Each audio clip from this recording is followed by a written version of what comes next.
So welcome to everybody who's at both of those sites. For those that don't know me. That was just me pressing record, sorry. Do you get to edit out the mistakes as well? Okay. Anyway, for those that don't know me, my name is Rebecca Cairns-Wicks and I'm the Centralina Research Institute Coordinator. The Institute was launched at the end of 2019. We're a small, but I hope to say growing organisation dedicated to the advancement of new knowledge and innovation on and for St Helena.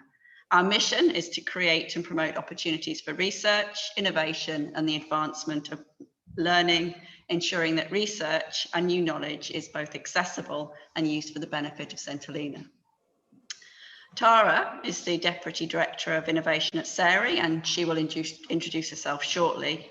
SARI and SRI, our acronyms, work closely together as sister organisations and we've been supported by SARI in our establishment since the concept of the Research Institute was first proposed at St Helena's first environmental conference back in 2018. So community is at the heart of everything we do for both of our organisations, and we seek to encourage and support islanders into tertiary education. In November last year, we hosted our first doctoral information session, raising awareness of doctoral studies that are available for the South Atlantic and facilitating a discussion between supervisors and potential islanders who were interested in academic study. And this year, I think I'm right in saying, Tara, a Falkland Islander will be starting their doctoral study, which is really exciting. And obviously what we're hoping is that these type of opportunities are going to continue to grow year on year. And so to this event, the purpose of this jointly hosted event is to bring people together at a venue where South Atlantic Islanders thinking about undertaking postgraduate studies can hear from others who are already on that journey or have gained their masters through remote or in university study. It's to demystify that process and learn directly from them about their experiences, the challenges and benefits, and also to hear from the grant bodies about their scholarship programs and fellowships, the benefits, who's eligible and how to apply. The examples of scholarships and fellowships that are showcased here, we appreciate are probably not the only routes that are available into academic study. And what we're hoping is to build year on year a programme to develop this information session, to make it an annual event and to grow those opportunities. But most of all, we hope that we will be providing a friendly forum for open discussion, encouragement, facilitating information exchange and networking. Before we start, just a quick couple of housekeeping notes. You've already noticed that we've started recording the session with permissions. And I'm really excited. SARI have a YouTube channel. So this is going to be shared on SARI's YouTube channel. So you're all going to be YouTubers, which I think is really exciting.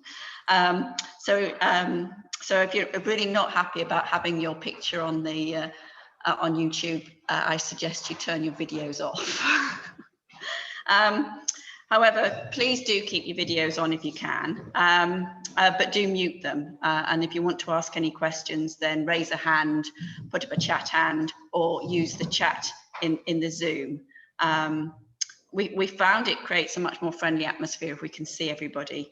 And we're also keen to know who's interested in tertiary education and what your area of interest is. So there will be the bios and photographs of the presenters here this evening in the chat, and everybody else are very free to add their details as well, so that you can facilitate future exchange of information.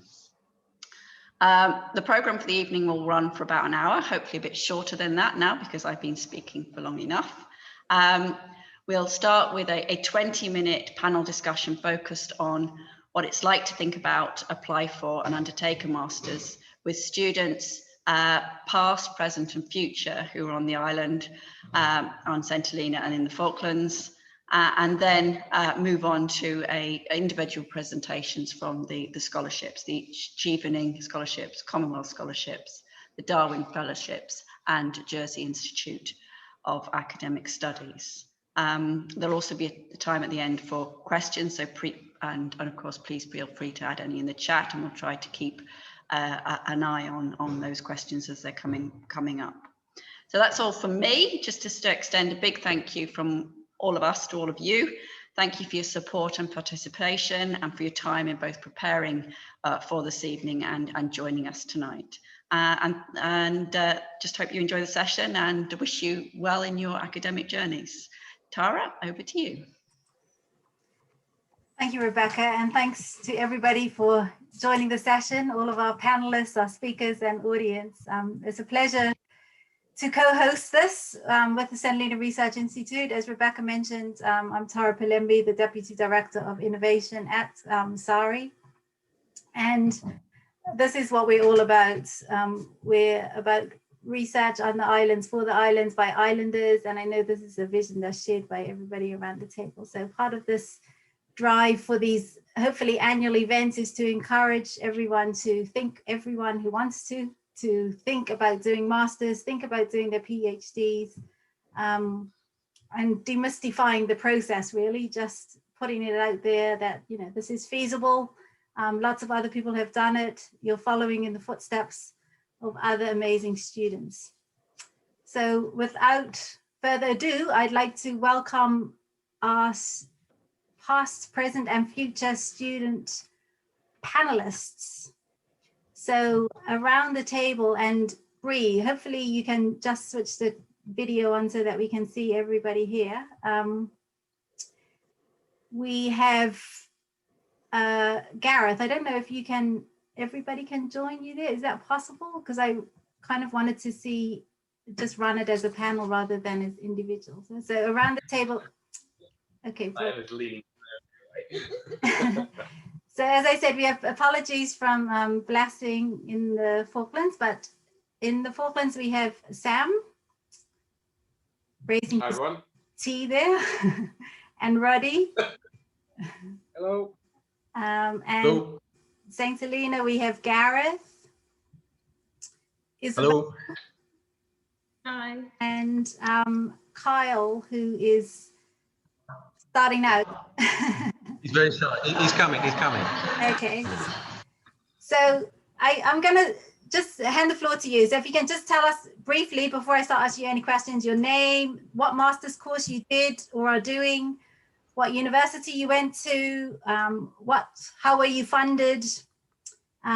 Did you study at the university or remotely? And which South Atlantic island are you from? Although I think we know that. So Sam, can we start with you, please? Yeah, of course. So I'm Sam Cockwell, and I read for a MSc at Imperial College in petroleum engineering. That was a taught course, so I did it actually in London, which was a great challenge and a great opportunity. And I am a Falkland Islander and have since then returned, fortunately. Okay. I say fortunately, I hope. Thanks, Sam. Gareth, let's go backwards and forwards. Share between the islands. Okay, yeah, well, I'm Gareth. Obviously, I'm in St. Helena at the moment. Currently a Chevening scholar studying at University of Manchester in the UK. I actually did like 80–90% of the course in Manchester, but I was in like lockdown, so I didn't actually go into the uni, but I went in like twice. And then I actually came back home in March to finish the rest of my course remotely. So like I said, I did a tiny bit on Ireland and most of it in the UK, but it was all via Zoom anyway. So yes, I was just stuck in my bedroom for most of the time. Yeah. And probably been better to get stuck in St. Helena than a bedroom in Manchester. Yeah. Yeah. Oh, did I say what I was studying? I don't think so. No, I'm doing an MA in digital technologies, communications, and education. Yes. Okay, brilliant. Thanks, Gareth. Roddy. Yeah, hi, my name is Roddy. Obviously, I'm also in the Falklands, and I'm currently in the final straight of an MA in creative writing at the University of Glasgow. And I was supposed to do that on campus, but obviously COVID got in the way, and I ended up doing most of it on Zoom. I was in Glasgow for a couple of months, but like Gareth, kind of stuck to the computer in my room. And I was half self-funded, half funded by the means. Okay. Yeah, that's what's, for those of you who are running your masters this year, is one of the strangest years, right? Gareth and Rosie. Isabel, over to you. Hi, everybody. I did my master's in environmental law and practice by distance learning with the University of De Montfort in Leicester. But I did it 100% by distance learning, so I was able to do it whilst being here in St. Helena. Not stuck in my bedroom, but I pretty much stuck to my kitchen table. Okay, thanks so much. And the funding, did you mention the funding scheme as well? No, so mine was funded through the St. Helena government, just through our normal directorate's budget. Okay, great. Thanks very much. And Kyle, over to you. Hello, my name is Kyle. I've been nominated to study for the Commonwealth Scholarship, a Master's in Civil Engineering from St. Helena. I'm hoping to start my course in September, and I will study remotely. Okay. And what university are you at? I might have missed it. I've actually applied for a few, I'm not going to name all, but I've already received unconditional offers from Surrey and Heriot-Watt. Okay, brilliant. Excellent. So thanks very much, everybody. This is our panel. So to those of you in the audience or any of the speakers around the table, feel free to raise your hand or put any questions in the chat if you have anything that you want to ask any of the student panel, and any other prospective students or audience members, anything you want to know, feel free to ask. In the meantime, I am going to kick off with the questions. So Roddy and Sam, why did you decide to do masters? I think, well, for me, it was something that I'd always been interested in engineering, but had actually done undergraduate in environmental sciences at Manchester, funnily enough. So yeah, it was just an opportunity. It was one of those things that my career had taken me kind of a bit away from the environment and into oil and gas for a while. Yeah, it was just it was kind of a logical progression.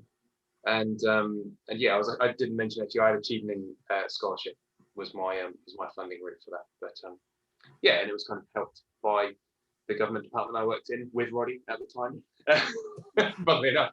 Well, yeah, so it seemed, it was not supported directly by the Falklands government, but definitely it was encouraged. I think, yeah, I don't know if but your story's a bit different, I guess. So. Yeah, so I kind of did a complete career change, as Sam said. I was a civil servant prior to doing this, and kind of left that and joined the local newspaper, which is inevitably Penguin News. I worked there for a couple of years, and what I really wanted to do was write. So I thought a master's, full-time master's, was the best way to get kind of focused and intense start in that. So that's why I chose masters. Your second master, worth pointing out. Yeah. It's already second. Ah, okay, I didn't know. Yeah. I noticed that hadn't come up, and I was just like, oh, no. Thanks for pointing that out. And the first one? So the first one was environmental and safety management. Okay, interesting. Gareth, Isabel, and Kyle, same question to you. Why? Why did you choose masters? To be honest, every time I saw Chevening advertised, I always thought like I could apply for that. And I guess, yeah, it's just something I sort of wanted to do for a while. And then when I just felt like this was the year, even though it probably wasn't the best time. But so yeah, I just sort of always wanted to apply for a Chevening scholarship, and yeah, I just went for it, I guess. Yeah, it's just something I wanted to do, and it's, I suppose, a progression for myself in my career and everything. So yeah, that's the main reason. Okay. Then thanks, Isabel. I think I always intended to do my master's, so I did my BSc through the usual route straight from school, and then just didn't get around to doing anything further. So it actually, there was 18 years between when I finished my BSc and when I did my master's. So that was a bit of a challenge going back into education. But I think I took on a new role, and I thought that I needed to have some new skills. So I looked around at different courses. I hadn't really thought about doing a law degree before, but it seemed like a really good fit with what I was doing. The program that I found was actually really interesting, and it had a lot of flexibility in it. And the funding was available, so I just decided to go for it. Okay, brilliant. Kyle, what about you? Yeah, so my overall aim is to become a chartered civil engineer. So basically that's becoming fully professionally qualified. En route to that goal, I have to achieve a master's. And it's been a goal of mine since I started out in my journey. I recently retired from uni about a year and a half with a bachelor's degree. I've been employed with SHG for obviously a year and a half. And I think now is the right time for me to try and develop further, and working remotely will help me to be employed and study, and I hope that working and studying will complement each other. Okay. So many different reasons and drives and different stages and phases of life. Really interesting. I think it really shows the breadth of different motivations and also the opportunities that are there at any time in your life, really.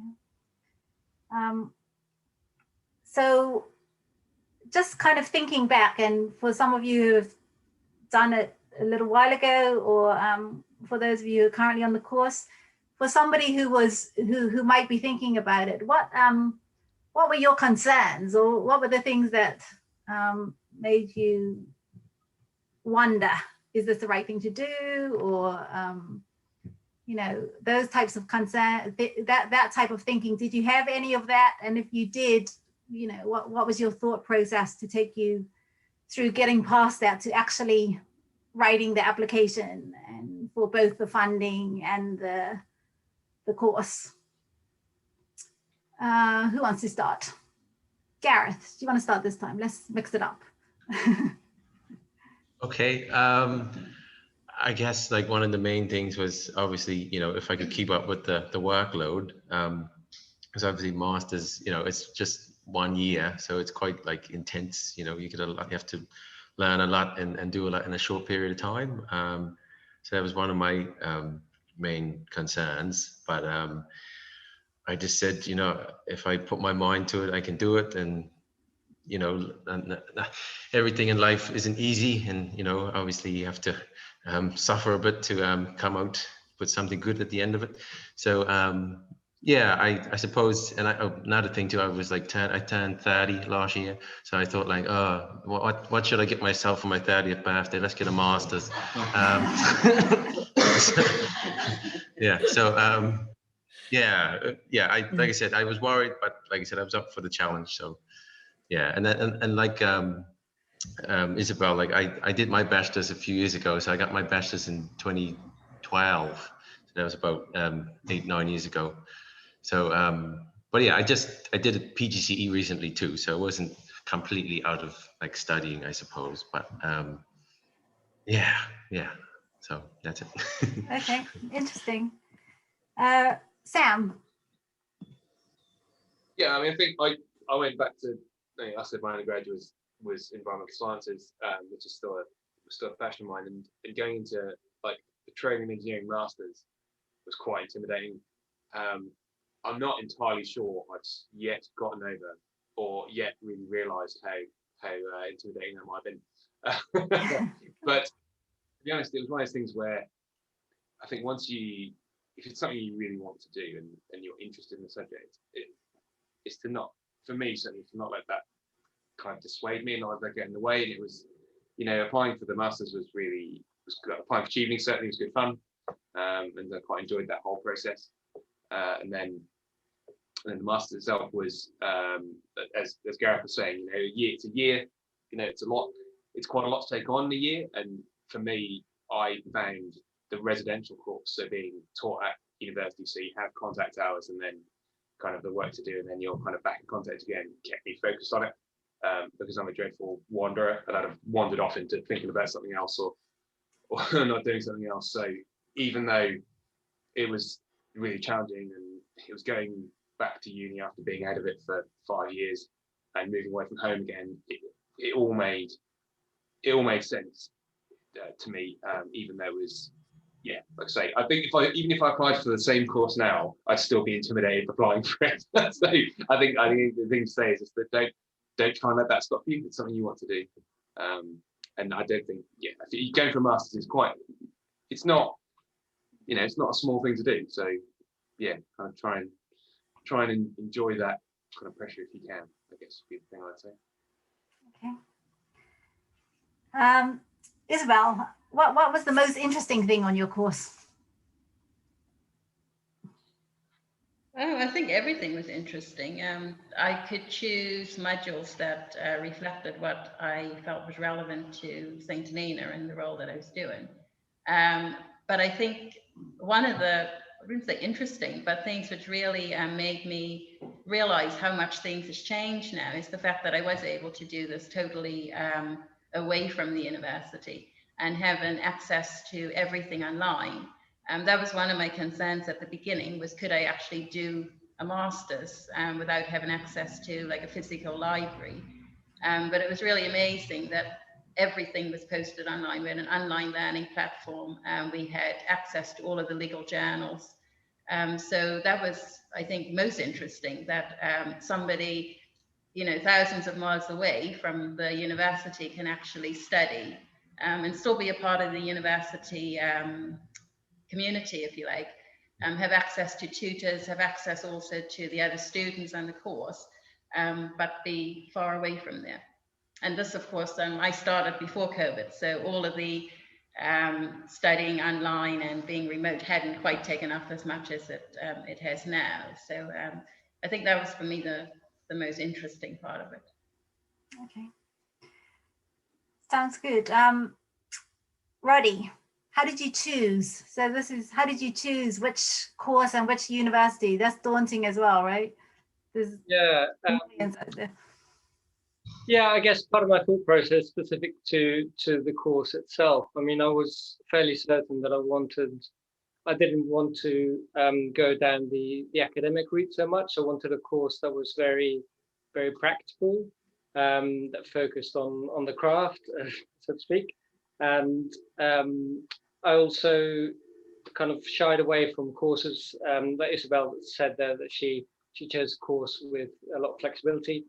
I did the complete opposite. I chose one that was really focused, that I thought the modules went into a lot of depth, because that's what I wanted out of the course, and kind of it also feeds a little into my concerns about the course, because it was a big commitment for me. I was stopping working for a year.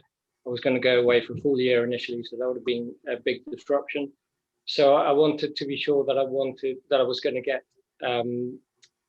something out of the course that I could use at the end. So I went for a course that was really, really focused, and also kind of focused on the practical side of it rather than the academic side of it.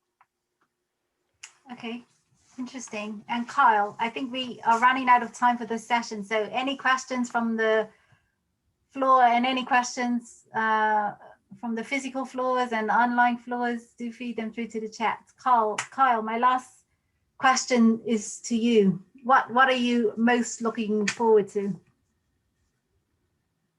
I think for me, it's just the challenge of actually completing the masters. To be honest, I only saw the Commonwealth Scholarship application invitation in the newspaper like 3 days before I applied. To myself, I'm going to apply because not everyone has the opportunity to actually apply for a scholarship. Yeah, so I just basically it's a challenge, I think. I've been studying for a year and a half, and I just want to see if I've improved or gotten worse. You'll be all right. Okay, brilliant. So I think in terms of time, I'd love to hear more of your stories. It's so interesting. But I think in terms of where we are in the program, we're going to have to move on. So thank you so much. That's been really helpful. And I'm sure for anybody who's potentially interested, that would have been really useful. And I know there were some people who couldn't make it tonight and will be listening again when it goes up online. So thanks, everybody. Really appreciate your time and your insights. Now I'm going to hand back to Rebecca, who is going to chair the next session, which is looking at all of our speakers who are going to talk about funding sources, the other piece of the puzzle. Okay, so we're going to do a little bit of moving things around between computers here because of the technology. So I'm going to just start up. Give me a second. Oh, I can't see without glasses. Don't want that. Give me a second. I'm just swapping computers around.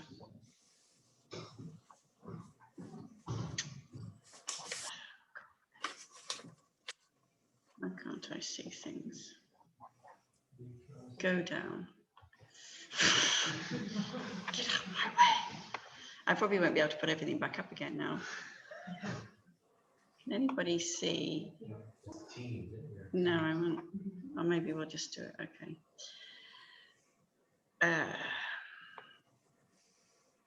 I'm trying to be clever, but I don't think it's going to work. No, we don't want to find the video. I was going to put Kerry onto this computer, but I'm not. Okay, sorry about that. We're just going to have a little bit of a challenge with the sound, I think, but don't worry. So I'd like to first introduce Kerry Lane, who is the Chevening Officer for St Helena, based in the Governor's Office. We're just going to move from one computer to the next, so you'll see her come up onto St Helena Community College. That's your room. So I'm going to stop and mute this video, and Kerry's going to pick up on the other computer. Oh, you're mousing, you can do it.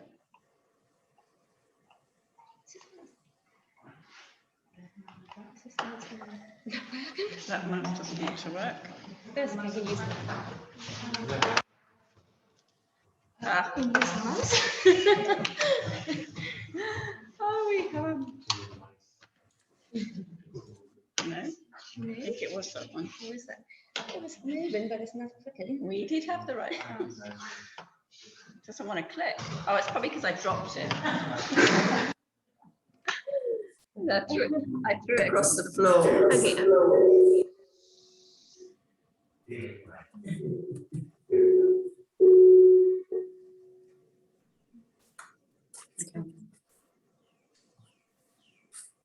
Right. Okay, good evening, everyone. And thank you, Rebecca and Tara, for hosting tonight's event. Just to introduce myself again, I am the Chevening Officer for St Helena. Also on the line tonight is my colleague, Carly Wonder, who's the Program Officer International for St Helena. And Carly's working for the Chevening Secretariat. She will also be on hand to take any questions that you might have later. So I do have a PowerPoint presentation that I'd like to share with you. This doesn't work.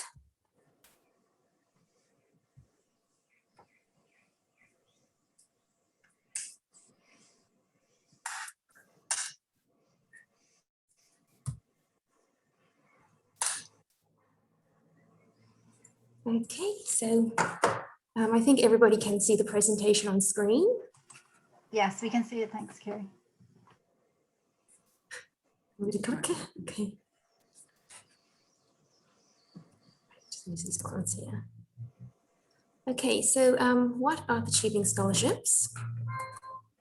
So it is the UK government's Global Scholarship Programme, and it is fully funded by the Foreign, Commonwealth and Development Office and partner organisations. It is available in over 160 different countries around the world. And what it does is it allows people to go to the UK and study for a master's degree for a period of 1 year in any chosen subject. So last year, there were approximately 52,000 eligible applications received globally. And on offer, there's around about 1,500 scholarships each year. So who should apply? So anyone can apply for a Achieving Scholarship as long as they meet the eligible criteria. There is no age limit. The program is aimed at leaders, influencers, and decision makers, those who have ambition and want to make a positive change in their sector of work or in their country. What is important is that applicants, they must have a clear vision for their future area of work, and they must have a strong academic background and be able to demonstrate that they can excel at an intense master's degree. So there are a number of conditions that has to be met before someone can successfully submit an application for Achieving Scholarship. You must be a citizen of a Achieving eligible country. You must already have an undergraduate degree, and the grading required here is an upper second class 2-to-1 grading. So that will allow entry into postgraduate study in the UK. You must also have at least 2 years work experience. This equates to 2,800 hours. So it doesn't have to be full paid work. It can be full-time work. It can be part-time, and it doesn't have to be full paid employment. It can be voluntary as well. And what is important to note here is that you must meet the 2 years work experience condition. You must have that under your belt by the time you apply, and not by the time you start your studies in the UK. You must also not have previously received UK government funding to study in the UK. So if you've studied for a Commonwealth scholarship previously, then you wouldn't be eligible to study for Achieving Scholarship.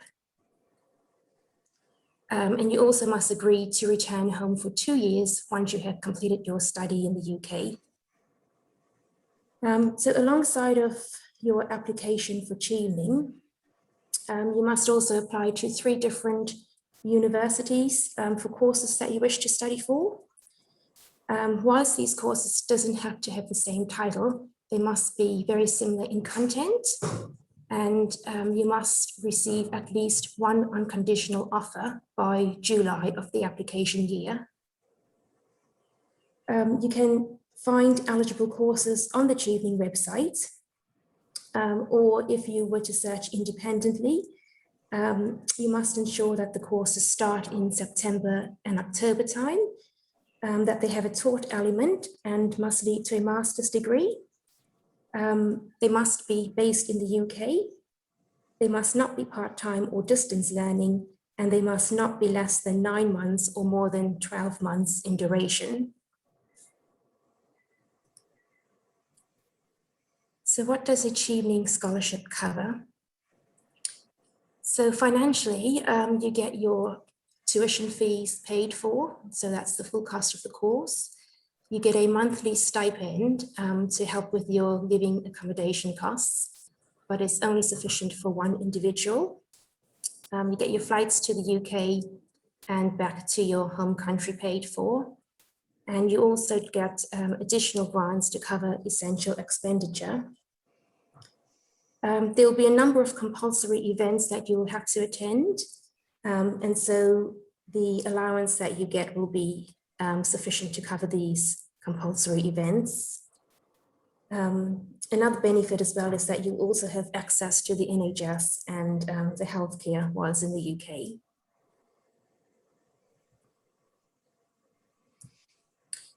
So Achieving Scholars are invited to a vast program of networking events and talks and trips across the UK, and also volunteering opportunities. The program focuses on building professional networks and also ties with the UK. And the expectation is that you will continue to maintain these links once you have returned to your home country. In the past, some of these networking events have included things like roundtable policy discussions at the FCDO with key staff. There's been a Burns celebration night in Scotland. There's been digital diplomacy retreats at Wilton Park, and there's also been receptions with achieving partner organizations.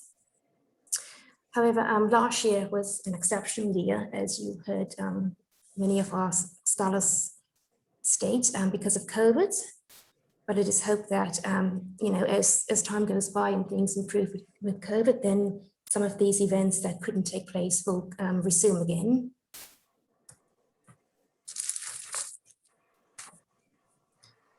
So the Achieving experience is all about exposing students to UK values, culture and diversity and its history. So as well as the academic study, scholars have in the past gone on various excursions and tours around the UK, visiting prominent areas and landmarks.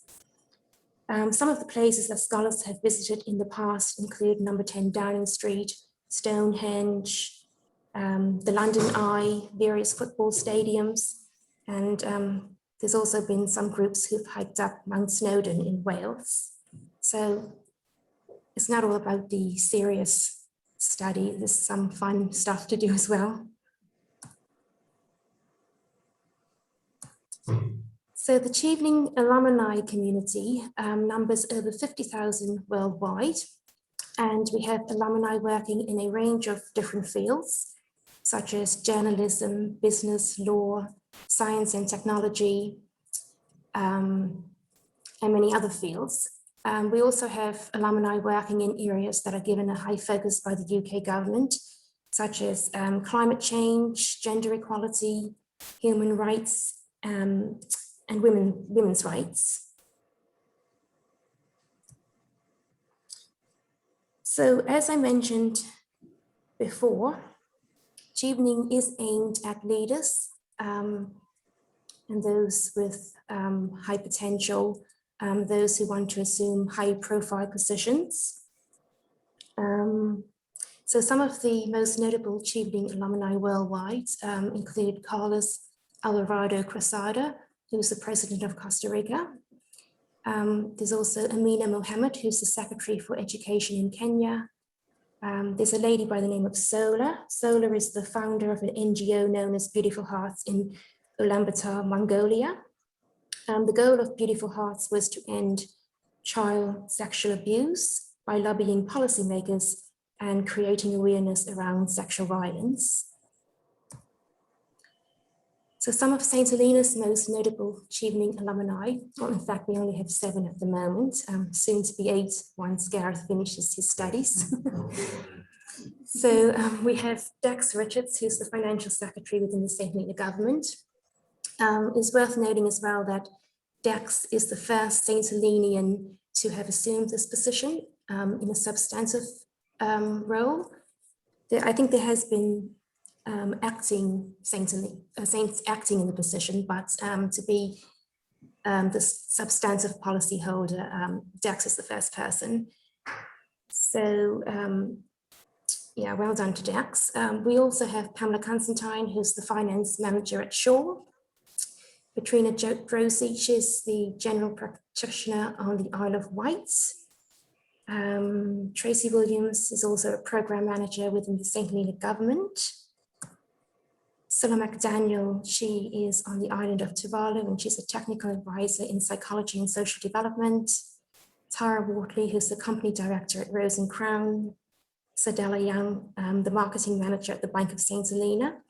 And Gareth Drebel, who is continuing his studies remotely on St. Helena.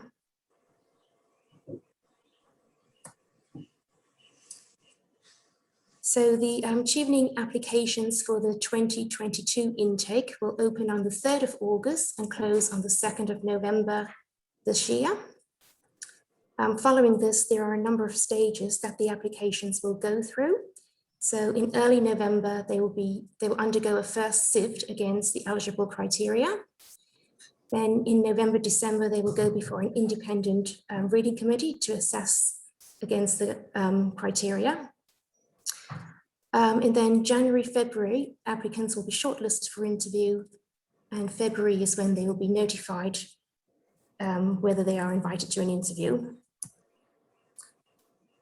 February to April is the interview period, and June is the most exciting time because then applicants will find out if they've been selected for a scholarship. By July, applicants must have received at least one unconditional offer from the 3 universities applied to. And in September, October, that's when applicants will go to the UK to start their studies as Chevening scholars. So applying for a Chevening scholarship,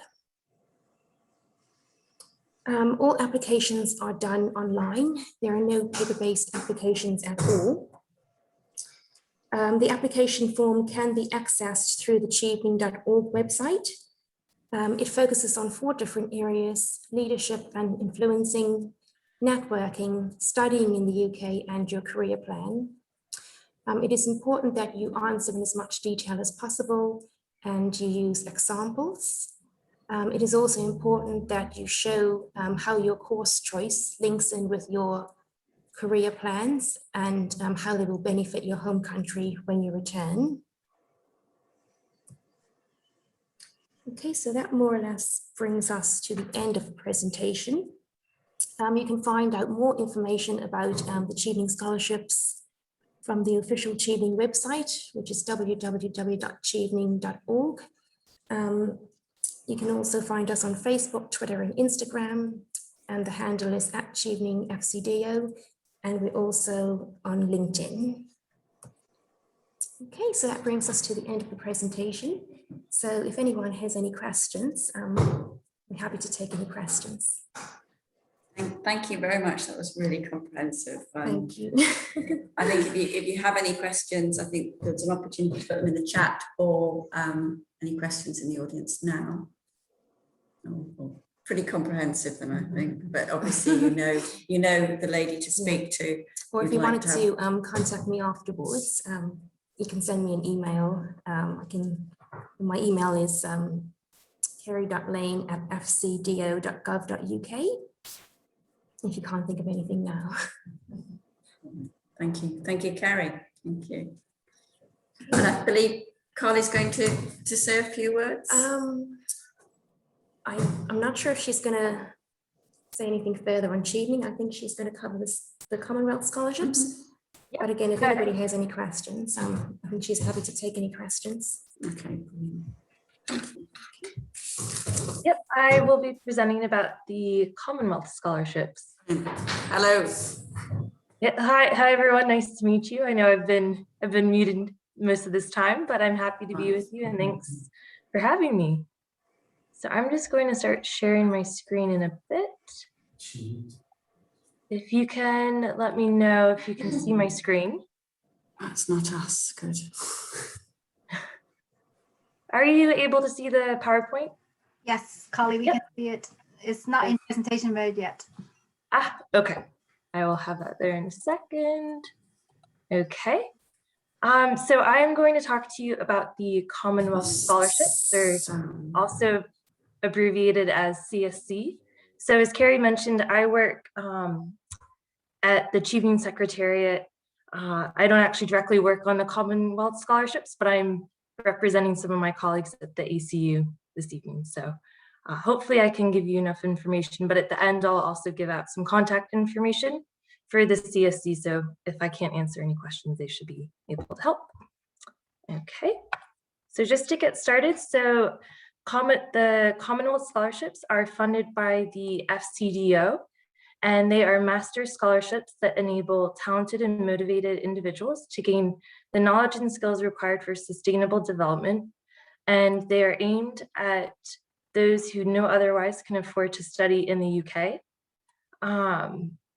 There's kind of 6 overarching themes of areas of study that the scholarship targets. So those are science and technology for development, strengthening health systems and capacity, promoting global prosperity, strengthening global peace, security, and governance, strengthening resilience and response to crises, and access, inclusion, and opportunity.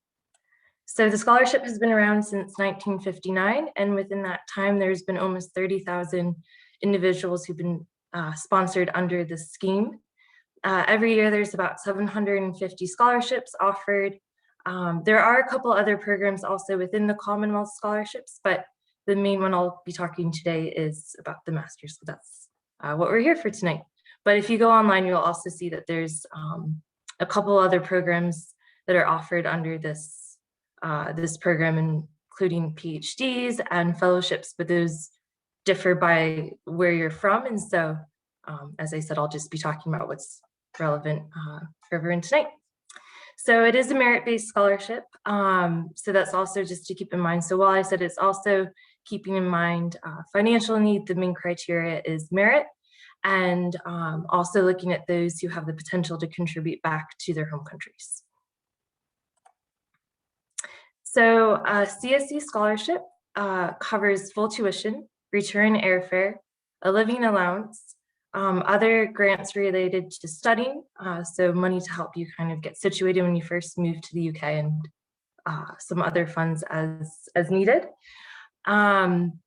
They're available for any eligible UK university. Also any subjects kind of related to those 6 main areas that I just talked about. And they're also, in addition to having funding from the FCDO, there are some partner organizations that contribute money as well to help people come on program. So in addition to having this experience studying in a master's, you also have the opportunity to network and meet other scholars on the CSC.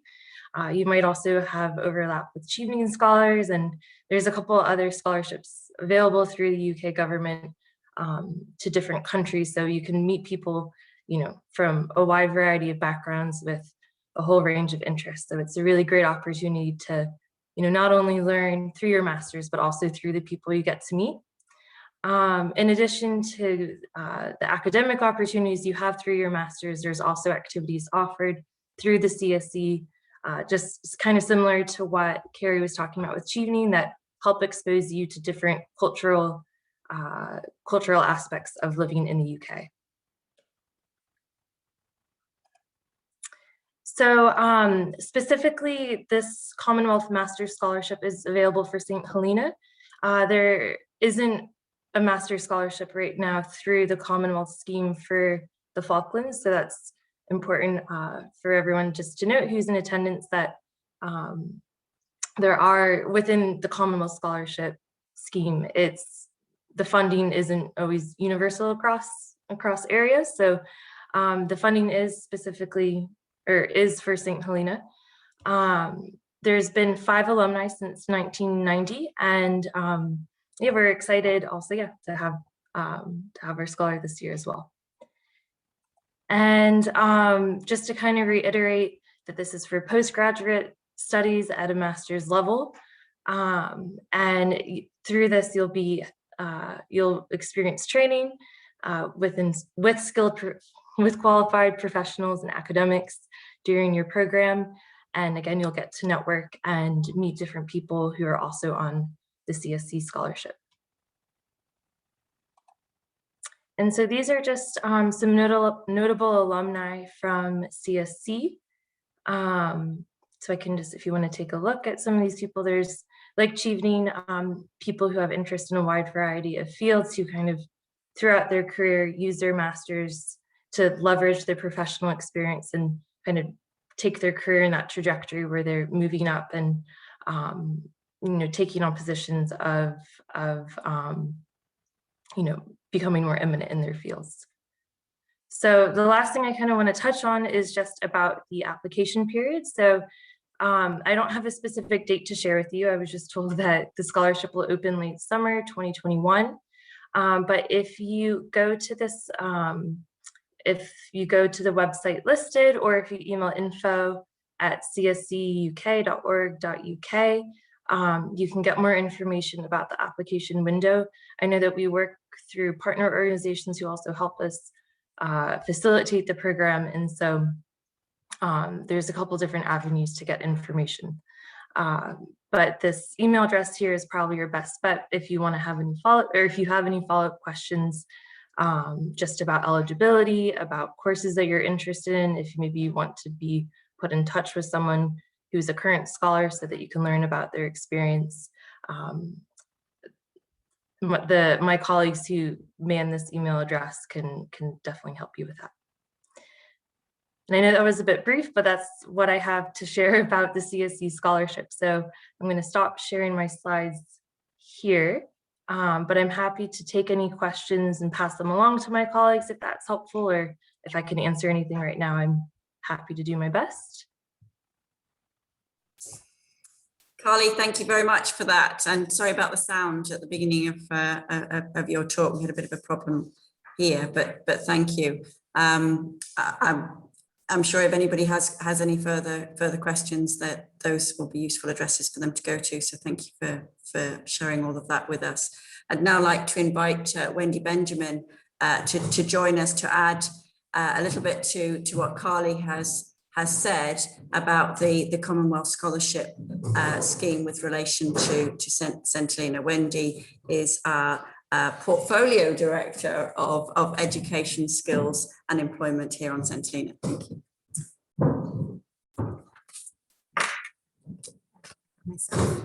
Yes, thanks, Carly, for that overview. You've just cut my time down by quite a bit of time, so that's quite good for me. Anyway, from the education perspective, you know, we're on St Helena. Our portfolio is responsible for the promotion and advancement of education, because we believe it is the key to sustainable development of St Helena. So we try to create as many opportunities and try and give ambition within our students to aspire to attaining a high level of education for the betterment of themselves and also for St Helena. And of course, supporting promotion sessions such as this is one opportunity. Like Rebecca said earlier, opportunities through our St Helena Research Institute is another way of promoting.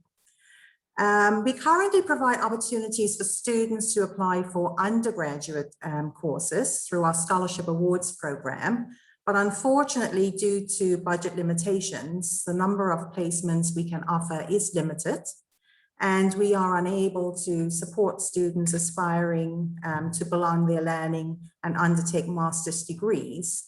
Thanks to the Scholarship Awards program, we have a growing number of graduates who want to aspire to a higher level of learning, and therefore we are grateful for the support of the Commonwealth Scholarship Commission for providing the opportunity to our young people. So on St Helena, responsibility for managing the Commonwealth Scholarship lies with the Scholarship Awards Committee. And normally, St Helena is allowed to nominate just one candidate for a master's study.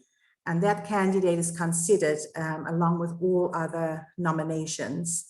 There are no quotas for scholarships for any individual country, and the Commonwealth Scholarship Commission will make the decision on who is selected.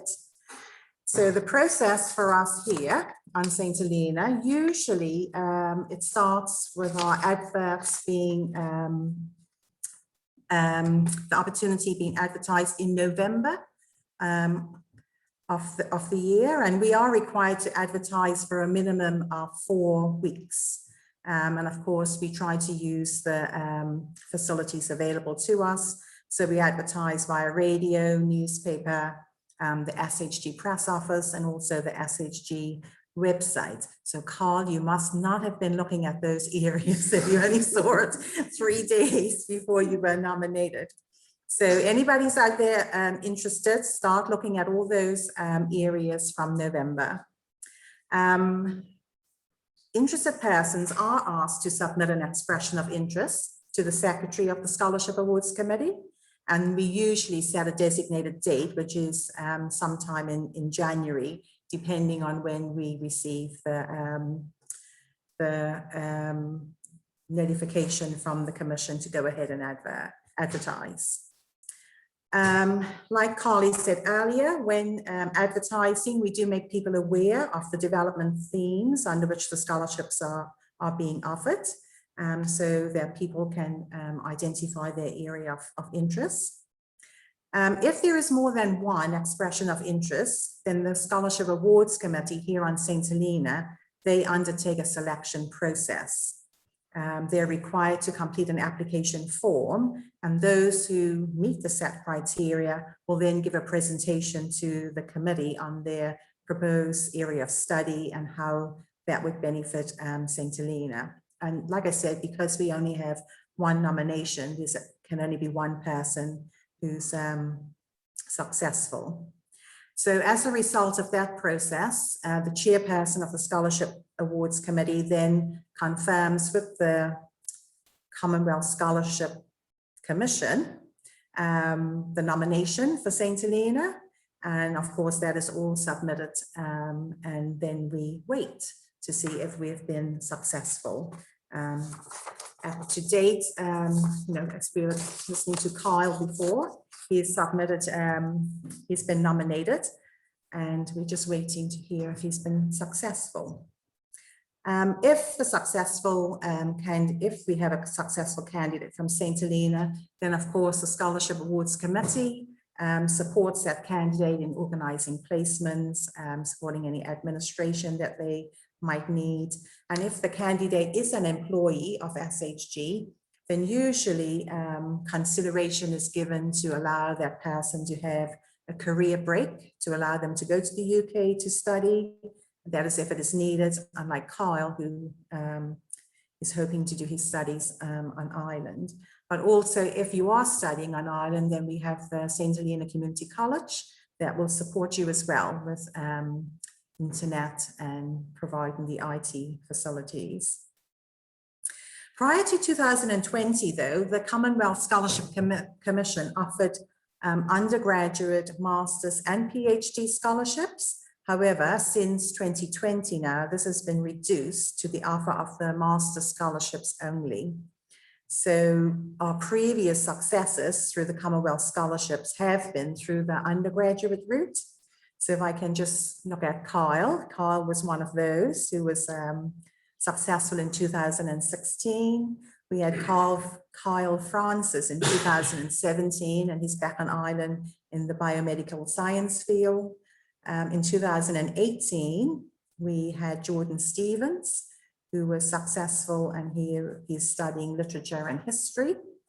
Unfortunately, since then, we haven't had any nominations until Kyle expressed his interest this year. So, like he said earlier, he has expressed an interest in the area of science and technology for development. And Kyle, don't mind me saying, he's hoping to use, if he's successful, that knowledge in all the renovation works in Rupert's and Cyclop Road and all of that. So he's trying to apply his learning to projects that are happening on St. Helena. So fingers crossed, Kyle will be successful. So we are hoping that Kyle will be successful. And if he is, it will be the first candidate for a number of years who has gained a successful placement in a master's degree course through the Commonwealth Scholarship Commission.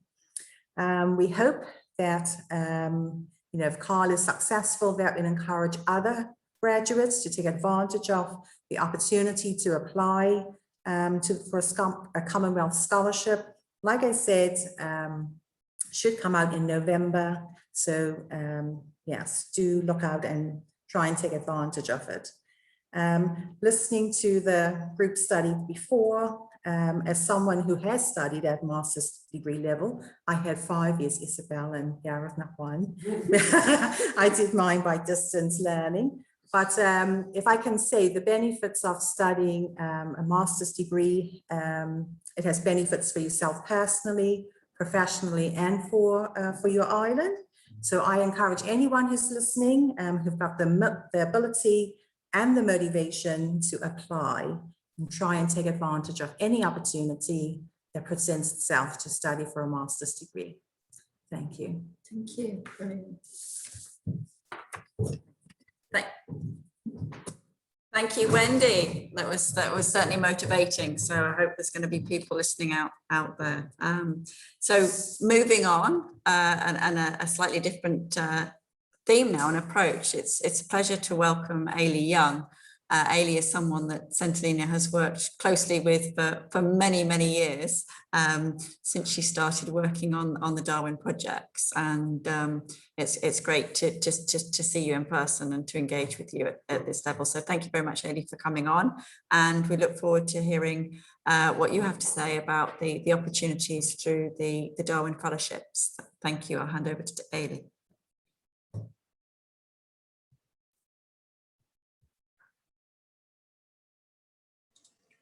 Yeah, I'm afraid I don't have any slides for you, so I'm just going to talk and try and be brief, but tell you all you need to know.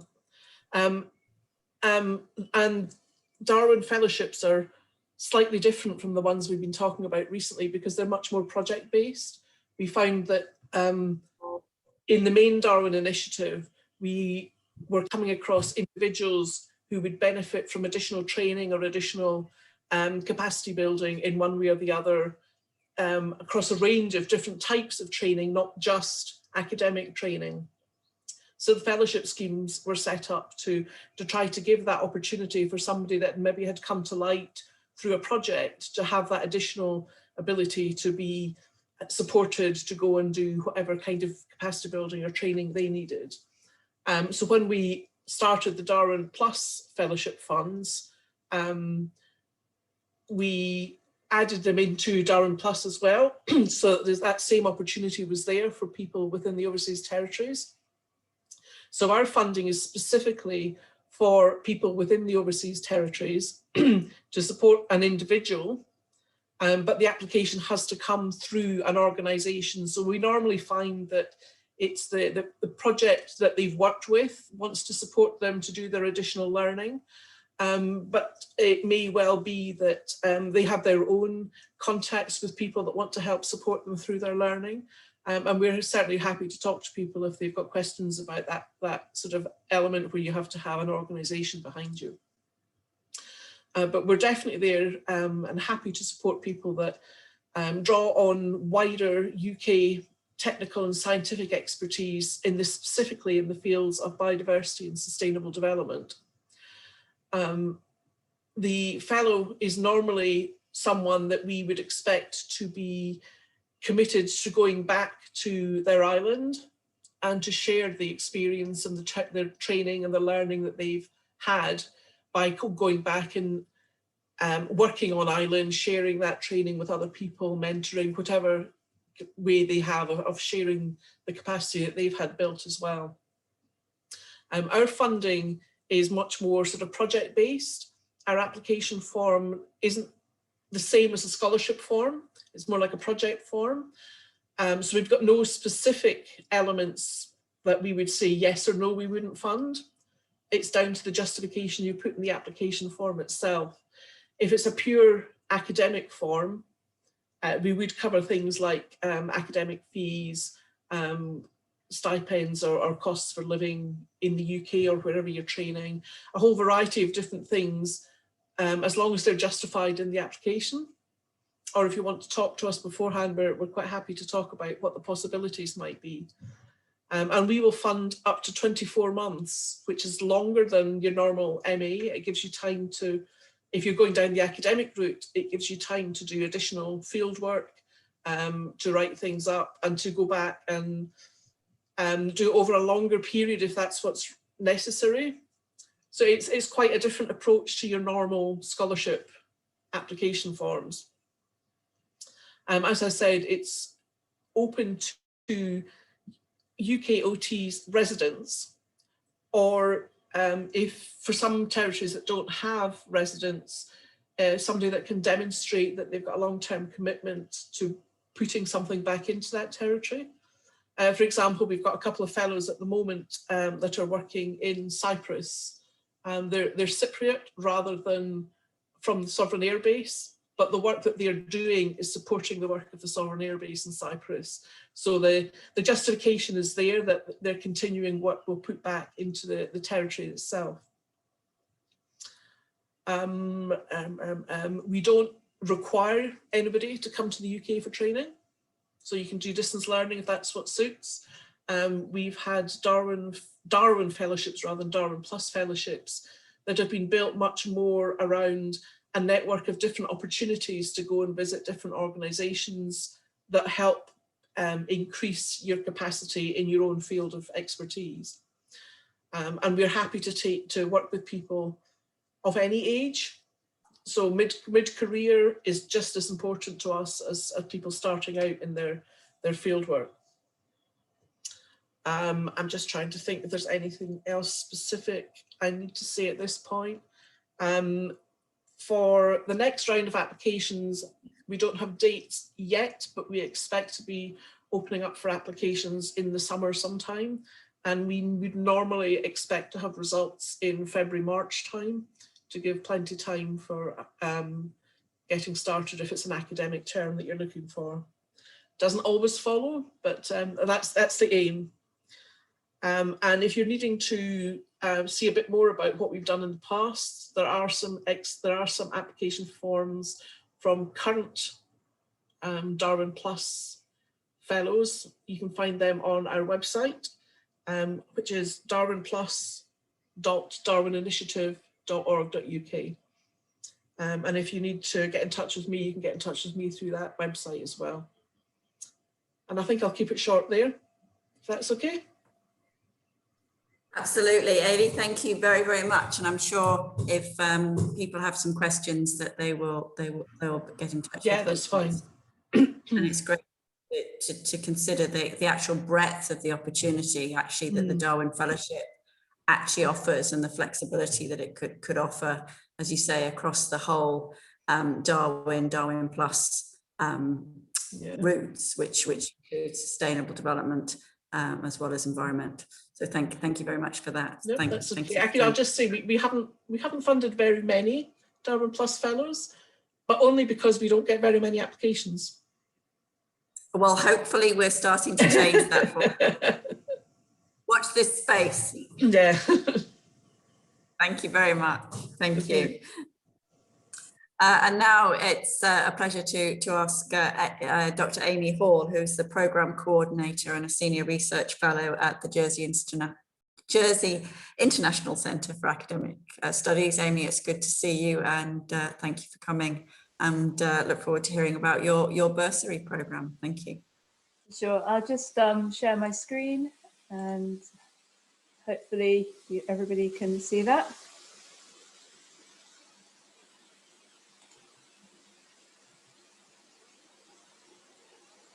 Okay, so if everyone can see that, I'll make a start. Hopefully it's in presentation mode. So essentially, just a little bit about JICAS, and then we'll sort of look at the bursaries themselves. So we're actually quite a new institution, and at the moment we're just offering the one master's degree, which is in Island Biodiversity and Conservation. And this is based obviously in Jersey, our home base. So yeah, we're based in the bailiwick of Jersey.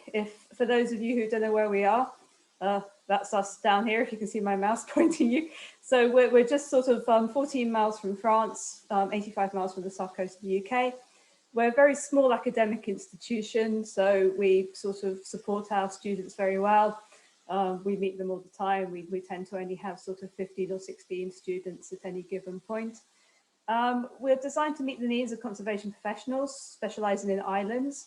So we teach specifically island ecology, island and invasives, island biodiversity, etc. So it's very much an island focused course. and it's delivered by a consortium of the leading professionals and academics from across the globe. We fly in our actual lecturers from all across the world, so from California, from Greece, from Tenerife, who come to the island and actually teach the students in person where we can. And we teach in block teaching, so we teach, we have a reading week, a teaching week, and then 2 weeks to write up your work. So we sort of start and complete each module within a 4-week period. So you're only learning one module at a time. So we can actually have modules that look at both research and practical conservation skills. So the entry requirements for JICAS, we've seen some of these before. So normally we require a 2-1 honours degree in biology or an equivalent subject, though a 2-2 with relevant experience will also be considered. But what we actually also do is applicants with significant professional experience who don't have an undergraduate degree, we will consider those for the course. So we try to be as open as we can, and if you've spent 20 years doing your work, then just to say that you haven't got as much experience as an undergraduate is a little bit wrong in our eyes. We ask people who don't fulfill the 2-1 entry to have an interview via Skype or Zoom, and our entry fees are there below. We work with the University of Exeter, so we have to have the same entry fees as they do. You'll be glad to hear that for UK overseas territories, that the entry fees are considered to be home fees for the UK. So you're not international, so you don't have to worry about those ones. So the main sort of bursary, I suppose, that people would be interested in tonight is that we're offering 2 specific UK overseas territory bursaries. Being an island-based course and being from a Crown dependency, we like to sort of support our UK overseas territories and try to encourage people to come and study with us in Jersey. To apply for the bursary, you have to actually apply for the course through the University of Exeter website and be given a conditional or unconditional offer. And the deadline for our bursaries is the 15th of July. There's also an additional £500 bursary on top of this for a UK overseas territory applicant that is offered by the UK Overseas Territories Conservation Forum, which can go towards either travel or research. We do actually do other bursaries as well. So some of these are sort of more based in the Channel Islands and across the globe, but to give you an idea of our partners and who we work with. So our local marine conservation unit at the Government of Jersey is offering a £4,000 bursary to look into sustainable fishing and no-take zones in one of the bays off the coast of the island. And we've got another one here from Guernsey, working with the Guernsey Biological Record Centre, looking at cetaceans in the bailiwick of Guernsey as well. Another one from our marine sources team, again looking at seabed temperature fisheries modelling. All of the pictures are actually from our students from this year. We were very lucky that we were able to do most what other universities couldn't do, teach in person, go out and do field trips. So we feel quite blessed, although some of our courses had to be held via Zoom because our teachers couldn't come to the island. Most of our students got out and did things. So they weren't stuck in their bedrooms for 9 months. We also obviously have the elements that we specialise in. So I'm a bat ecologist, so there's going to be a couple of bat-related studies here. So this is looking at specific questions that we want to answer in the Isle of Jersey when it comes to where our bats are and what species we have. And I can share these slides with Tara and Rebecca afterwards if everybody wants them. And this is an interesting ones as well. So we offer bursaries about island invasives, island and climate change, and a full funded dissertation research bursary, which is quite an interesting one with the Irvine Ranch Conservancy Council in California in the USA. So this is fully funded to go out there. So travel, visas, accommodation and stipend all included in this particular bursary. So there are additional opportunities obviously to undertake your dissertation in a lot of the UK overseas territories. We've been talking to a lot of different islands in discussions with Tara and Rebecca amongst others. And we actively encourage UK overseas territories and Crown dependency applicants to contact their partner organisations and governments in their home territories, and to undertake the dissertations of conservation priority in your home country. It's good to learn, but it's good to apply that and make sure that that actually helps the home country of the applicants as well. So just to say thank you, and a few pictures of our students out and about this last year. If anyone has any questions.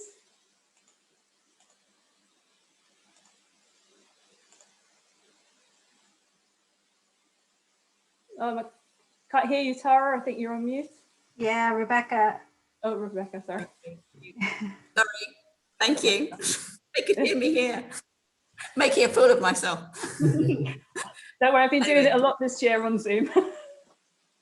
Oh, excellent. Good. We'll practice makes perfect. Eh?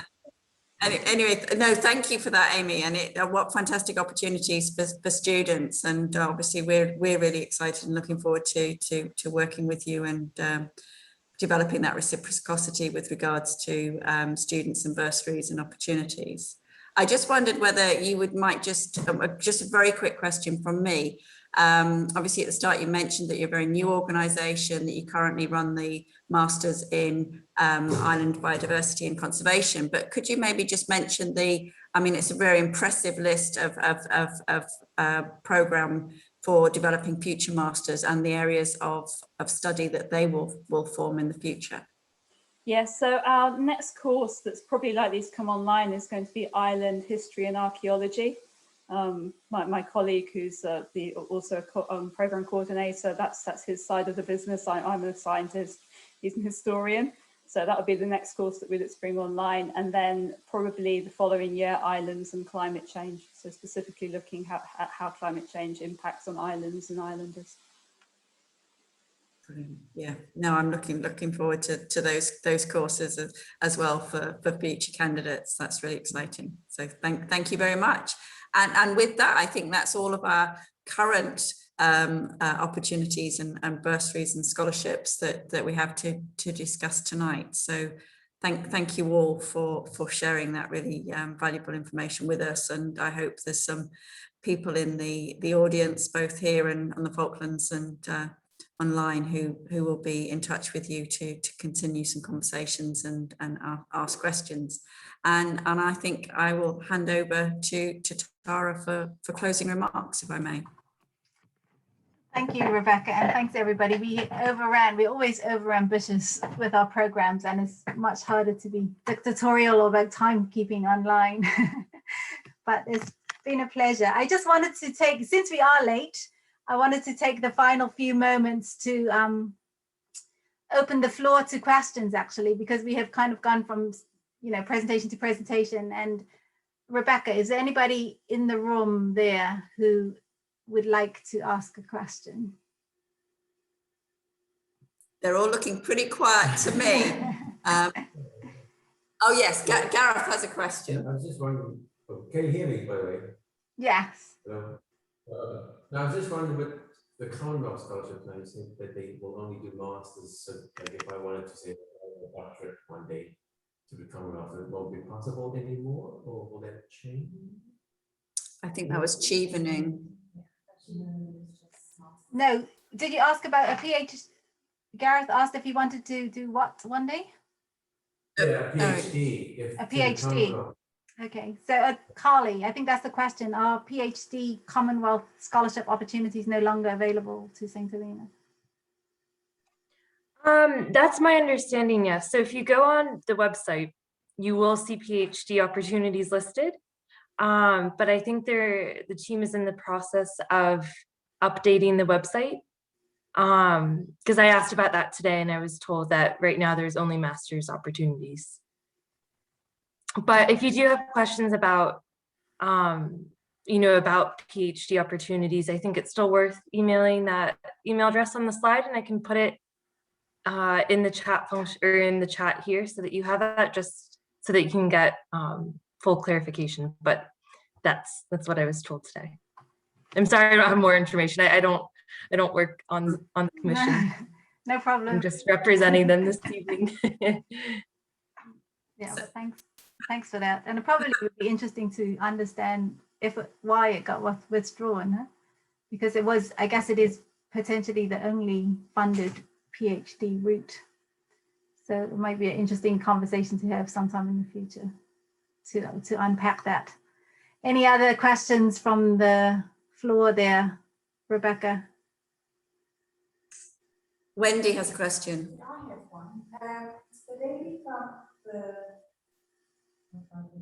Darwin lady, she was indicating that for their courses, they balance experience of people along with the degrees. I'm quite conscious that there are people out there who actually don't have a degree, but they've got a wealth of experience and who would like to undertake a master's. I know I speak from an experience of people who, when the achievement was advertised and the Commonwealth, that's how they're going to apply. And when they realized having a degree was a requirement, it was sort of it's sort of a letdown. So just wondering if any consideration can be given to trying to make that balance between experience and the degrees. And that would be for the Commonwealth and achievement. As far as I know, achievement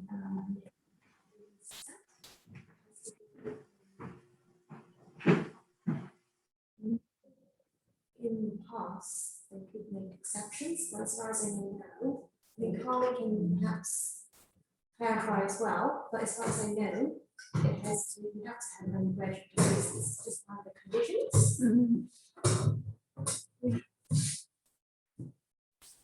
Taking into account too that Selina, it is difficult to access education beyond the hemisphere, and scholarships are very difficult to achieve.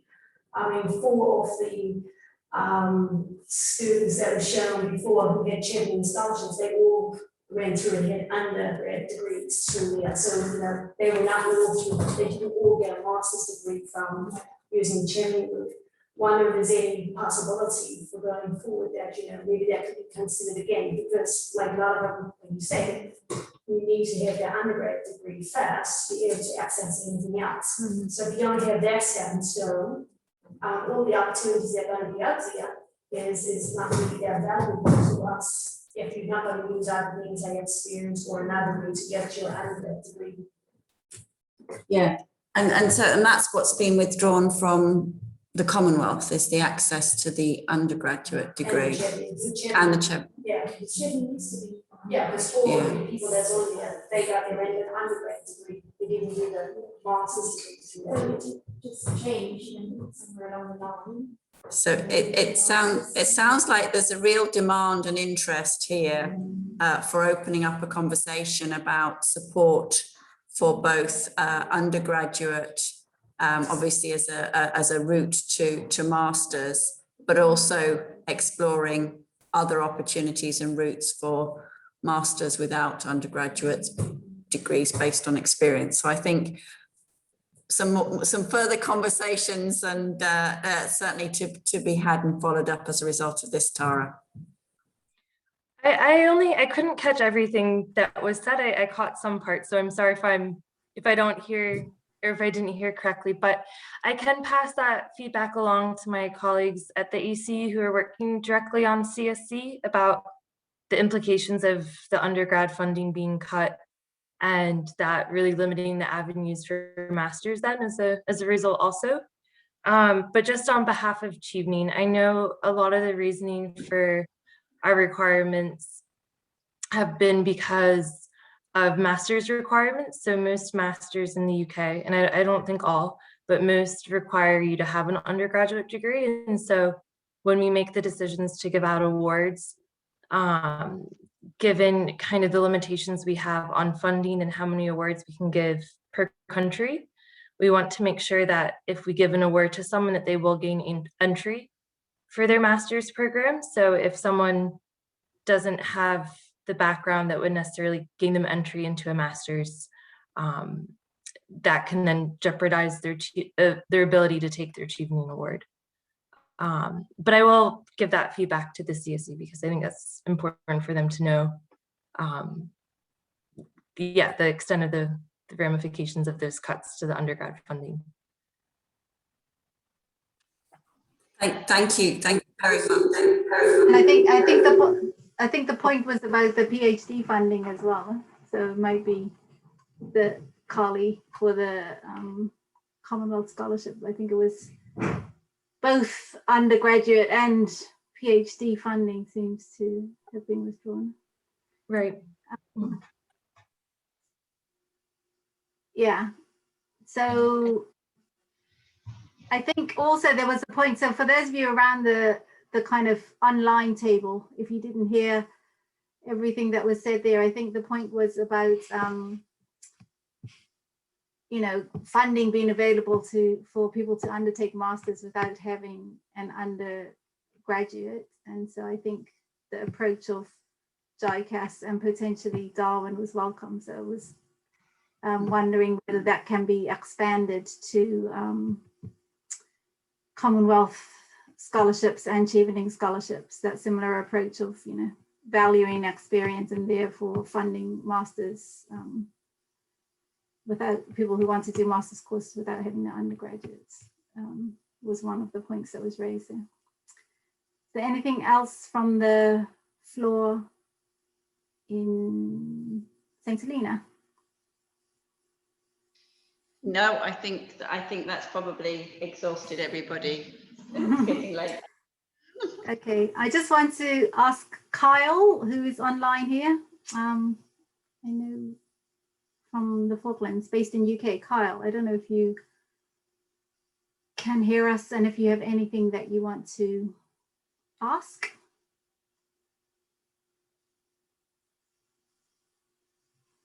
I know we're putting you on the spot as a participant who might not necessarily want to be put on the spot. So while you're thinking about it, Bree and Roddy and Sam, I think Emma is down there with you in the Falklands. I don't know if anybody else is there. Was there any question from Emma or from the floor? Hello. No, Hey. we're okay, I think, but it's been very interesting and good to hear all the different ways people can be supported. But yeah, Emma doesn't have a particular question in mind. Just lots to mull over. Okay, brilliant. Thank you very much. And I think we have a raised hand here. Governor Rushbrook, did you want to make an intervention? Yes, thank you. I've listened with interest to the range of scholarships and grants that are available for study. I wanted to ask one point of clarification for the Darwin Plus fellowships. Some here on this call may recall that the ODA eligible overseas territories were moved by DEFRA from Darwin Plus into the Darwin Initiative funding for this year. Not all the overseas territories were particularly pleased about that.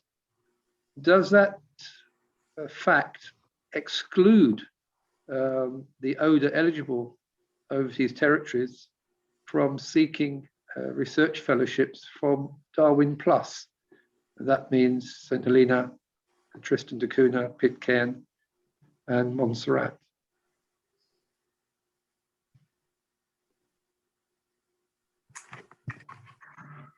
Bailey, you're muted. You're on mute.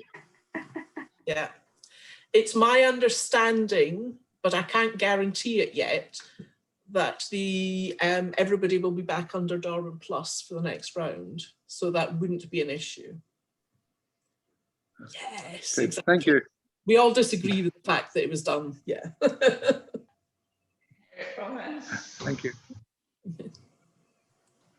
Okay, thanks very much. All right, without further ado, you'll have seen from my background, and it's gone from light to dark in UK during time here. So thank you, everybody. Really wonderful to have all of our student panel, all of our presenters. We really appreciate the support from all of you, really, to encourage our future students to take advantage of the opportunities, to learn from your experiences. And also, SARI, our organization, we really appreciate all of the collaborations that bring us all together, particularly our collaboration, of course, with our sister institute, St. Helena Research Institute. And we look forward to many future South Atlantic scientists coming through all of these programs. So as Rebecca said, watch the space, and hopefully everybody's inbox will be full at the time of application for all of the various programs into the future. So thank you very much, everyone. Have a lovely evening. Thanks to everybody, because I realize this is all out of work hours. So further appreciation for that. And yeah, have a wonderful evening. And I'm sure we will be in touch. Well, thank you to everybody from over here, and well done. I think a round of applause. Hopefully I'm not muted and we have to do it again.